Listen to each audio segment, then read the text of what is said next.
ஒரே யூனிட்டில் 3 உயிர்களை காப்பாற்றும் கடவுளாக நீங்கள் கூட இருக்கலாம். பள்ளர்களுக்காக ஒரு தினம்.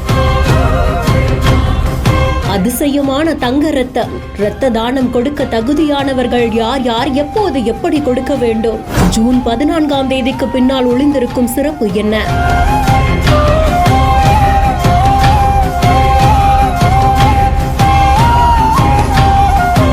உலகத்திலேயே உயர்ந்த தானம் இரத்த தானம் தான் அப்படின்னு சொல்லுவாங்க. வெறும் 1 யூனிட் பிளட்டால 3 உயிர்களை காப்பாற்ற முடியும். இரத்த தானம் குறித்த விழிப்புணர்வை ஏற்படுத்துறதுக்காக ஜூன் 14ஆம் தேதி உலக இரத்த தான தினம் கொண்டாடப்படுது. பெரும்பாலும் பலருக்குமே O பாசிட்டிவ் பிளட் குரூப் தான் இருக்கும். O நெகட்டிவ் இருந்தா அவங்கள உலகளாவிய நன்கொடையாளர்கள் அப்படின்ற மாதிரி தான் பார்க்கறாங்க. O positive, O negative, AB இப்படி பல இரத்த வகைகளை பார்த்து இருப்போம். ஆனா கோல்டன் பிளட் குரூப் அப்படின்னு ஒண்ணு இருக்கு.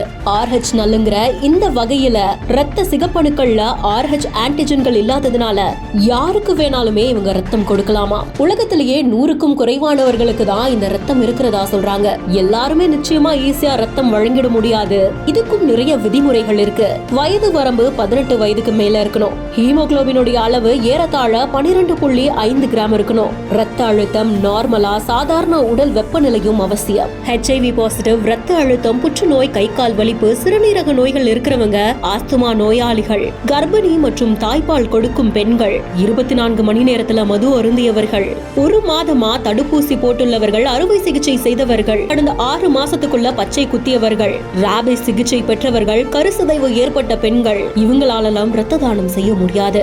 ஒரு வாட்டி ரத்த தானம் கொடுத்துட்டா 56 நாட்களுக்கு அப்புறமா தான் மறுபடியும் அடுத்த வாட்டி ரத்த தானம் கொடுக்கணும் அப்படின்னு சொல்லப்படுது. நம்மளுடைய உடல்ல இருந்து தானமா கொடுக்கக்கூடிய ரத்தம் நிச்சயமா நம்மளுடைய உடலுக்கும் ஆரோக்கியத்தை தான் கொடுக்கும். ஆனா அது யாரோ சிலருடைய உயிரையும் காப்பாற்றுது அப்படின்னா அதை விட சிறந்தது என்ன இருக்க முடியும்? இந்த இன்ஃபர்மேஷன் பத்தின உங்களுடைய கருத்துக்களை கமெண்ட் செக்ஷன்ல சொல்லுங்க. மேலும் இன்ஃபர்மேஷனுக்கு பிஹைண்ட் நோட்ஸை ஃபாலோ பண்ணிக்கோங்க.